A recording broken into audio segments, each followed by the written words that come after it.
안녕하세요. 안녕하세요. 대터의 주간 환율 전망이 돌아왔습니다. 이번 주엔 맞췄죠? 네, 맞습니다. 드디어 맞췄습니다. 자, 3영업일로 짧았는데 달러 환율 4월 24일부터 28일까지 저점은 1222원, 고점은 1237.20, 그 다음에 오늘 화요일 종가는 1225.20원이었습니다. 뭐 조금씩 빠질 거라고 했는데 역시 조금씩 빠져가지고 네. 무슨 일이 있었냐면 먼저 24일 지난주 금요일에는 중국에서 실험을 했더니 렘데시비르라는 이 치료제가 효과가 없다. 그래서 전 안 믿었어요. 네. 그 다음에 미국 경제지표 PMI나 실업보험 청구자 수는 여전히 안 좋았기 때문에 달러원이 좀 올랐었고요. 그 다음에 이번 주 들어와서는 미국 하원, 상원, 그 다음에 트럼프 대통령까지 해서 4차 부양책, 네, 재정 추가 투입을 하는 거죠. 그 다음에 뭐 유가가 또 기술적으로 반등을 해서 아시아 주가가 상승하면서 달러원은 조금 더 한 10원 정도 빠졌었고요. 그 다음에 이제 오늘에는 유럽과 미국에서 락다운을 풀고 경제를 재개할 수 있지 않을까 하는 기대감이 상승하고 또 코스피가 1930대까지 올라갔죠. 네, 그러면서 조금 더 빠져가지고 1225원 정도에서 마감을 했습니다. 네, 영업일수가 얼마 안 돼서 네. 그런데 영업일수 얼마 안 된 거에 비해서는 상하 변동폭이 제법 있었던 편이고 그 렘데시비르 부작용 뉴스가 나오면서 그날 좀 많이 좀 오르고 여전히 김정은 위원장의 행보가 여전히 좀 미궁에 좀 빠져 있어서 그런 거에 이제 좀 민감한 그런 모습, 그리고 이제 미국장과 우리나라 유가증권 시장에서의 외국인 움직임, 그리고 주가 지수의 움직임에 따라서 환율도 연동되는 그런 모습 좀 보였던 것 같아요. 네. 어떤 내용을 또 보셨습니까? 네. 지금 저희가 계속 1월 말부터 코로나 얘기만 계속 했었는데, 네. 한번 1월 말부터의 상황을 다시 되짚어볼까 합니다. 네. 먼저 주식에 대해서는 일단 우리나라에는 중국에서 처음 이제 우한 지역에서 환자가 나왔을 때부터 준비를 좀 했고 그때까지만 해도 그냥 뭐 동아시아에서 좀 퍼지는 그런 정도였는데 이게 갑자기 이제 미국과 유럽에서 확산세가 폭발하면서 이거 큰일 났다 해가지고 그때 진짜 모두가 현금을 갖고 싶어서 주식을 던지고 채권도 던지고 그런 달러만 갖고 싶어하는 뭐 트리플 약세, 주가 약세, 채권 약세, 그다음에 외환 다른 통화들도 약세를 보이는 그런 양세를 이제 3월 정도에 좀 보였는데 이 병이 이제 어떤 건지 알았던 거죠. 네. 그래서 우리나라는 방역에 모범 사례가 있고 그다음에 유럽과 미국에서는 이제 락다운, 이동을 통제하고 뭐 일단 경제를 멈추는 그런 극약 처방을 내림에 따라서 주가 자체는 V자 반등을 하고 있다라고 볼 수가 있었습니다. 네. 그다음 채권 쪽 금리는 어땠나요?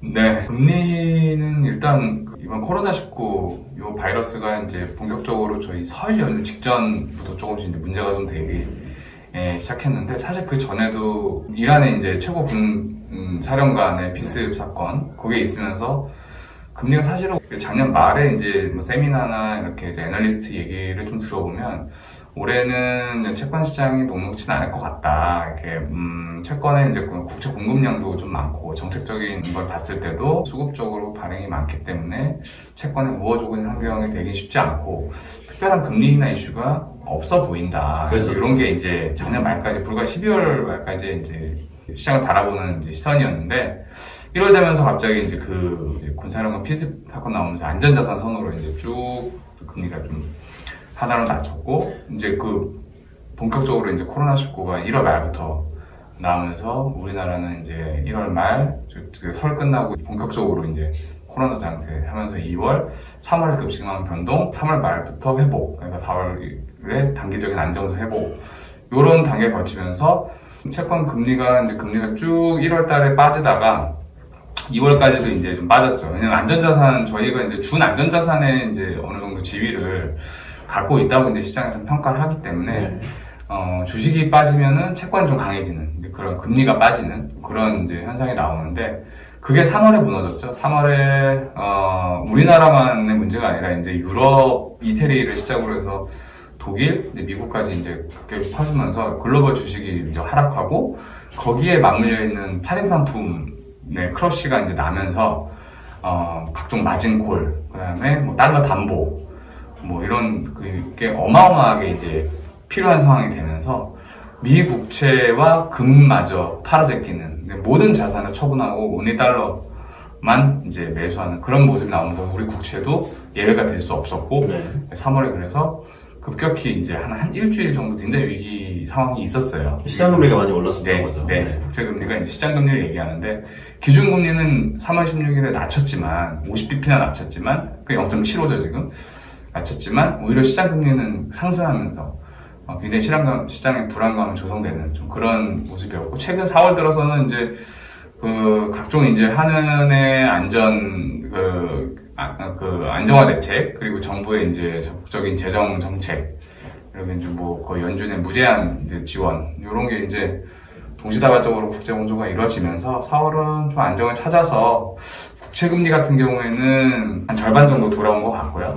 상당히 안정이 돼 있다고 보면 되고 대신에 회사채나 이제 기타 금융채권 소위 이제 크레딧 채권이라고 하죠. 그래서 크레딧 채권은 업종별로 만기별로 좀 아직 여전히 좀 차별화에 대한 아직 안정이 좀 덜 된. 뭐는 불확실성이 여전하니까. 그렇죠. 앞으로 이제 자꾸 이제 더블 딥 보는 전문가들도 아직 많이 있고 해서 그런 부분은 아직 한 절반 정도 돌아온 게 아닌가. 국채 시장은 많이 안정이 됐어요. 외국인 수급도 괜찮습니다.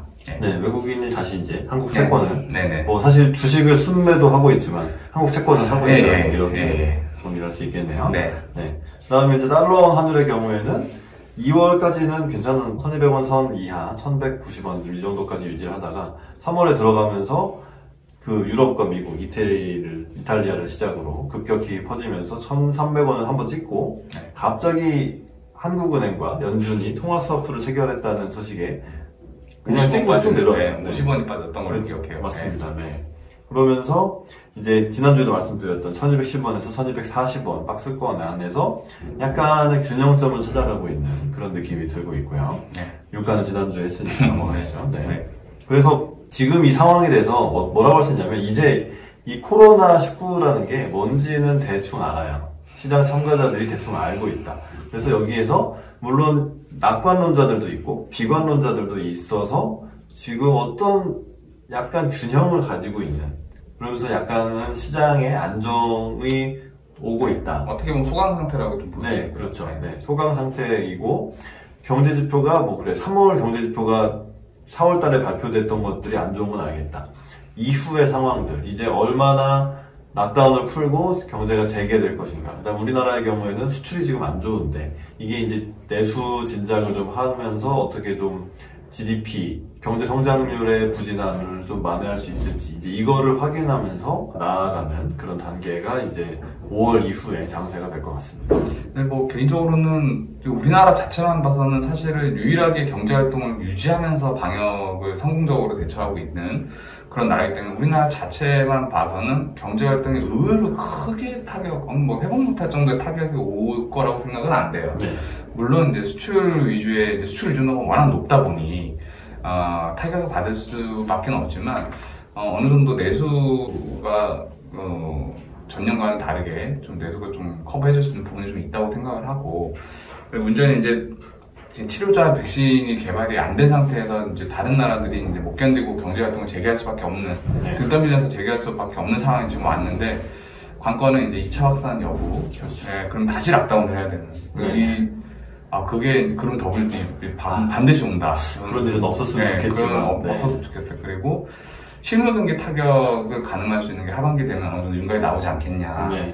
실물 경기가 어느 정도 안 좋냐에 따라서 물론 연준과 다른 글로벌 주요 국가들이 공조해가지고 거의 무제한의 돈을 풀고 있지만 또 회사를 선별적으로 이제 부도 연착륙하게 하는 것, 신용 리스크가 증가하는 부분은 어디까지 감내할 수 있을 것인지 이런 부분이 분명히 화두가 될 것 같아요. 크레딧 리스크가 신용 리스크의 전이 여부 어느 정도로 전이될 것인지 그게 이제 하반기에 관건이 될 것 같고 그 이유가 돼서 이게 마무리되면 중국의 책임론 그리고 미국과 중국의 패권 전쟁이 코로나19는 더 격화될 가능성은 저는 좀 있다고 보기 때문에 좀 그 격동의 하반기와 내년이 되지 않을까. 또 미국 대선도 있고요. 그렇죠. 그래서 이제 이런 환경을 보면은 그 금리 같은 경우는 당분간은 기준금리를 올리는 건 아예 생각을 안 할 수밖에 없고, 오히려 이제 추가 금리 인하 가능성은 저는 좀 더 있는데 있다. 네. 이렇게 좀 보고 있습니다. 그렇습니다. 네. 네. 그래서 이번 주에 이제 연준 기준금리 결정이 있는데, 뭐 시장 계상은 제로금리 유지인데, 그렇죠. 뭐 마이너스 금리를 가야 된다라는 일부의 주장도 있지만, 그렇게가 안 갈 것 같고, 그다음에 유럽 중앙은행 ECB도 금리 결정이 말일인가 있는데, 뭐 거기서 더 내릴 수가 없으니까 그냥 뭐 온결. 없어요. 네. 네, 그럴 것 같습니다. 네. 네. 그러면서 이제 각투의 얘기를 정리하면, 자, 일단 경제 지표가 안 좋고, 그래서 망하는데 얼마나 어느 정도로 어떤 회사가 망할 것인가. 그렇죠. 그러면 선별하는 작업. 그렇죠. 네. 그것이 하나의 타격이 그러니까 이 경제의 영향을 가늠할 수 있는 가늠자가 될 수 있고, 두 번째는 미중 무역 분쟁과 또 코로나 책임론, 그 다음에 미국 대선. 네, 이렇게 세 가지가 좀 지켜봐야 되는 예정된 이벤트다. 이렇게 보시면 될 것 같습니다. 네. 자, 우리나라에 대해서 좀 좋은 기사가 있어서 가져왔는데요. 연합뉴스 27일 기사고요. 제조업이 강한 한국과 대만은 코로나19 이후 V자 회복이 가능할 것이다. 제목만 보시면, 네. 어쨌든 제조업이 있고, 그러니까 이 코로나로 인해서, 알게 된 사실은 제조업 기반이 없는 나라는 이게 갑자기 세계 교역이 멈췄을 때 정말 물자 부족에 시달릴 수가 있다. 네. 물론 우리나라도 원자재가 없긴 하지만, 그 다른 데서 대체를 할 수 있는, 그러니까 수입을 어디선가는 할 수 있지만 공장을 바로 지을 수는 없기 때문에 그런 설비가 얼마나 있느냐가 상당히 이제 경기 회복에 중요하다라고 볼 수 있고요. 관광 산업의 의존이 높은 태국이나 싱가포르는 그 L자 답이 없습니다. 네. 서비스 산업 위주의 국가는 한동안 고생할 거예요. 네. 아, 코스피는 그래서 진짜 어디까지 갈 수 있을지 개미들이 승리할 것이라고 보고 있습니다. 네. 네. 제목만 보면 되고요. 그 다음에 이제 시장에 퍼져 있는 낙관론과 비관론에 대해서 먼저 비관론 쪽에 서 있는 이 연합인포맥스 기사고요. 건들락, 뭐 신채권왕이라고 알려져 있는 인물인데요. 이 사람은 미국 증시에 대해서 숏배팅을 시작했다. 이제 하락에 배팅을 하고 있다는 거죠. 다시 저점을 경신하는 것을 시도할 것이다.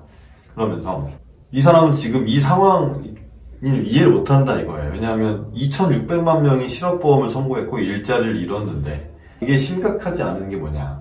이건 심각한 일이고 그러면서 주가가 빠질 것이다 라고 보고 있는 거죠. 네. 되게 단순한 이유라서 네. 한편으로 이해가 되면서도 아니 뭐 그러니까 그거 막으려고 지금 무제한 돈 푸는 거 아니냐. 그렇죠. 이렇게 대처를 재정. 하는 거. 네. 그러니까 지금 정말 폴리시 믹스라고 할 수 있죠. 미국 정부는 하원해서 4차까지 돈을 뿌리고 있고 연준도 무제한 완화를 하고 있어서 어떻게든 코로나 때문에 타격을 받는 보겠지만 굶어 죽진 말자. 그래. 돈이 없어서 죽진 말자. 이런 식으로 하고 있는데 그래서 이 사람이 역시 채권만 하셔야 되겠다. 아, 채권왕이구나. 주식은 이렇게 오르는 걸 보고도 이런 얘기를 하는 사람도 물론 있다라고 소개를 해드린 거고요. 또 하나의 비관론은 연합인포맥스 전 골드만 헤지펀드의 매니저가 약간 이건 타이밍이 좀 늦은 얘기인데 달러가 문제다.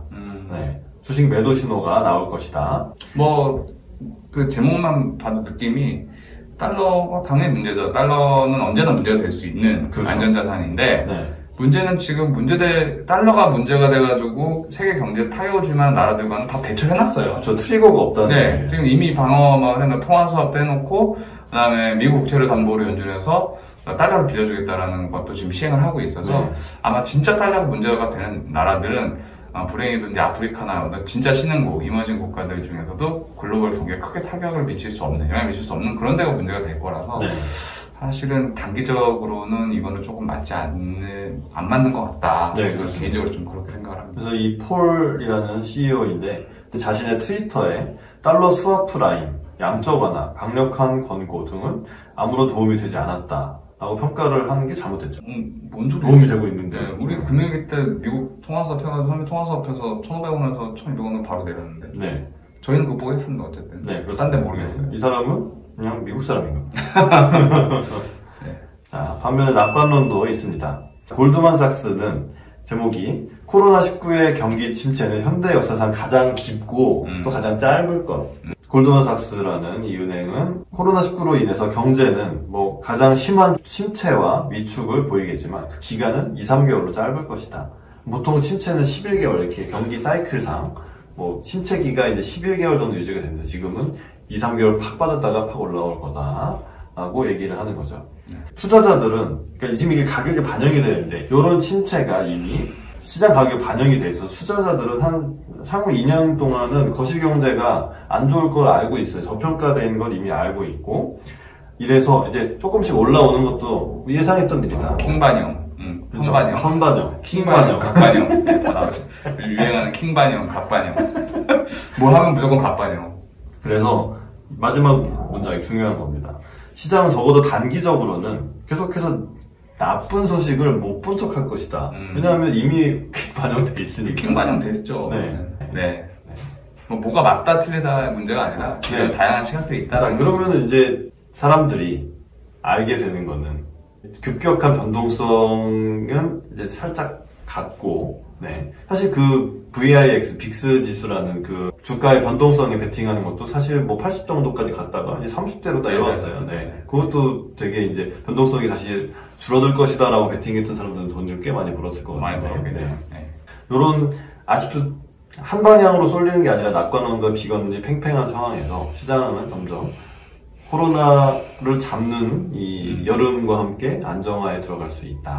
네. 이렇게 보고, 사실 이제 5월에 중요한 이슈는 이제 렘데시비르 임상 결과가 이제 발표되기 예정이 되어 있는데, 약간 그게 안 나오면 좀 비관론이 우세할 수 있는 그런 가능성도 있긴 합니다. 네. 그건 사실은 이제 생물학과 의학의 영역이 있기 때문에 어떻게 될지 모르겠어요. 네. 자, 마지막으로 미중 무역 분쟁, 그러니까 이 전쟁이라는 것은 서로를 적국으로 보고 있는 건데, 오늘 아침에 그런 기사가 나와서 마지막으로 소개를 해보겠습니다. 먼저 미국이 대중국 수출 규제를 강화했어요. 이 반도체나 통신 장비 등 군사 목적으로 전용될 수 있는 물건들에 대해서는 특별한 면허를 받고 팔든지 승인을 받고 팔아라. 중국 같은 나라에 대해서 이런 것을 미국 상무부가 도입한다고 발표를 했습니다. 이런 기조는 원래 과거부터 계속 이어져 왔기 때문에 그 4차 산업 불기를 이제 막으려는 미국의 이제 움직임, 그리고 반도체 장비나 민감 그 소재, 첨단 장비 소재 같은 거는 웬만하면 서로 공유하지 않으려는 그런 기조가 계속 있어서, 이거는 새로운 뉴스는 아니지만 이런 시국에 이렇게 나름의 이제 중국 계속 견제하고 있다라는 그런 데 좀 의미가 있는 것 같아요. 그렇습니다. 이 시국에 이런 거를 하겠다. 네. 아무튼 미국은 코로나 끝나 중국 밟아버리려고 할 거예요. 아, 진짜 깨버릴 것 같아요. 진짜. 네. 차이니즈 바이러스잖아요. 지금 트럼프나 뭐 그 폼페이오 국무장관 할 것 같은데, 그랬더니 전 사실 그러니까 미국이 이러는 건 알겠어요. 뭐 예상도 할 수 있고 뭐 특별히 이상한 얘기가 아닌데, 중국이 바로 반응을 했습니다. 오늘 오전에 중국은 미국을 겨냥해서 국가 안보를 내세워서 통신 장비 난 원래 수입 안 한다고. 니네가 수출 안 해? 그럼 나도 안 살 거야. 안 살 거야. 역시 대국다운. 그래서 중국이 통신 장비를 수입할 때 국가 안보에 위협이 되는지 당국이 평가를 해야 된다. 그러니까 이제 미국에서 통신 장비나 컴퓨터 같은 게 넘어가려면 미국 정부의 승인을 받았다 하더라도 중국에서 다시 승인을 또 받아야 되죠. 하지 말자는 거죠. 네네. 이런 것을 이 시국에 주고받고 있는 걸 보니 이게 역시 잠재적인 위협이에요. 그렇습니다. 네. 어떻게 보면 코로나보다 이런 게 더 무서운 거예요. 이거는 진짜 무서운 거예요. 네, 제2의 이제 더 심각한 무역 분쟁이 있을 수 있는 전조 현상을 볼 수 있으니. 네. 하지만 한국에는 과연 이게 나쁜 뉴스일까라는 생각을 하고 있는데, 왜냐하면 이제 지정학적 위치상 이제 서로 끌어당기려고 뭔가 이제 한국에다 당근을 제시한다든지 뭐 아니면은, 그러니까 솔직히 우리나라가 뭐 중재자 외교를 할 수 있다라고, 그건 어렵겠죠. 그건 어렵죠. 좀 말이 안 되고, 왜냐면 완전 적국인 두 사이에서 낑겨가지고, 하지만 우리나라도 이제 좀 뭐랄까요, 이 나라 전체에 기초 체력이 있다는 게 확인됐기 때문에 약간 서로 유인책을 우리나라에 제공한다면 뭐 중국도 갈 수 있고 미국도 갈 수 있는 뭐 몇 개 안 되는 나라 중에 완충지대로서의 역할을 할 수도 있고, 그냥 고래섬을 세워도 할 수도 있고, 뭐, 전 좀 그래도 이거는 어쨌거나 한국에는 긍정적인 뉴스가 될 수도 있지 않을까라는 좀 희망 섞인 예상을 해보겠습니다. 네. 다음 주 달러 환율 전망 해보겠습니다. 1225원에서 끝났고요. 렘데시비르가 제일 중요하죠, 지금. 플러스 정은이래. 김정은이 언제 나올 것인가? 네. 김정은은 살아있을 것 같고요. 네. 뭐 어쨌든 가장 고급 정보의 접근할 수 있는 미국과 한국의 당국자들은 뭐 김정은은 살아있고 건재할 것이다 라고 얘기를 했기 때문에 일단 그거를 믿는 쪽으로 약간 전 무게감을 두고 싶고요. 주식에 대해서는 아직도 그 증시 안정 펀드가 집행이 되고 있는지 모르겠어요. 안 됐을 거예요. 안 됐죠. 네. 이게 더 빠지면 다시 하다니까 더블 딥이 오는 걸 막으려고 네. 대기를 타고 있는 거 주가가 아직 안 와서 네. 집행이 안 됐을 거예요. 그럼 계속 안 살 수도 있다는 얘기죠. 그렇죠. 계속 올라가면 안 사는 거죠. 아, 네. 그럼 왜 그러면 개미가 승리하고 그러니까 올라도 개미가 승리하고 네. 내려도 개미가 네. 승리한다고 할 수 아무튼 이상하지만 네. 아무튼 뭐 주식시장에 있는 사람들은 낙관적으로 계속 보고 있는 편이고요. 네. 아 정말 이제 일단은 모든 웬만한 나라들이 그 코로나의 정점을 찍고 이제 약간 확산세가 둔화되고 있는 것 같은데 치료제가 나올 수도 있고 아니면은 락다운의 효과를 봐서 이제 경제를 돌려보자라는 얘기가 점점 강해질 수가 있습니다. 네, 그런 면에서 일단 다음 주까지는 환율이 좀 하락 안정화되는 장세. 하지만 지금 우리나라에 대해서 사실 뭐 크게 뭐 그렇게 재정을 확대하고 국채를 크게 발행하는 것 같진 않지만 어쨌든 이게 아직 결정이 안 되고 계속 불확실성 같이 있다 보니까 원화를 갑자기 뭐 적자 국채를 발행해서 원화가 많이 풀리면 어쨌든 원화 약세가 될 수가 있으니까 그것이 약간 달러원의 하단을 막고 있는 느낌입니다. 그래서 좀 천천히 빠지면서 1205원부터 1235원까지로 해서 1200원 선을 향해서 빠지는 장세를 전망하고 싶습니다. 어떻게 보시나요? 네, 저는 지난주 비슷하게 해서 1210원에서 1235원 정도로 네. 큰 뉴스, 뭐 이벤트가 예정되는 게 아직 없어서 그 임상효과가 언제 나올지는 알 수가 없기 때문에 그게 나오면 좀 변동성이 좀 강해질 수 있지만 그 전에는 일단 현재와 같은 좀 소강 상태, 균형점 찾기 이런 측면에서 봤을 때는 1200원 하단을 뚫고 내려갈 만한 모멘텀도 딱히 크지 않고 네. 그리고 항상 아직 여전히 이제 불확실한 상황과 조금은 이제 좀 공포스러운 뉴스에 좀 민감하게 반응하는 점 해서 한 35원 상단, 1210원 하단 이렇게 예상을 해보겠습니다. 알겠습니다. 네. 네. 이 중국이 렘데시비르에 대해서는 약간 견제를 하는 것 같은 느낌인데 지금 그럴 때가 아닐 텐데 좀 빨리 뭐 저는 어차피 걔들이 뭔 얘기를 하든 안 믿으니까 네. 네. 믿음직하지가 못합니다. 네네. 네. 일단 걸은 방향으로 네, 보너스는 저희가 네. 걸로 하고 렘데시비르를 기대하고 있습니다. 네네. 네, 도움이 되셨다면 저희 구독도 눌러주시고 좋아요도 눌러주시고 댓글도 달아주시면 저희에게 큰 도움이 되겠습니다. 네, 부탁드리고요. 저희들의 의견은 개인 의견이고 저희들이 다니는 각각의 은행과는 아무런 상관이 없습니다. 투자는 여러분 개인의 판단에 의해서만 하시는 것이고 저희들의 의견은 참고만 해주시기를 부탁드리겠습니다. 그러면 덴터의 주간 환율 전망은 다음 주에 다시 돌아오겠습니다. 시청해주셔서 감사합니다. 감사합니다.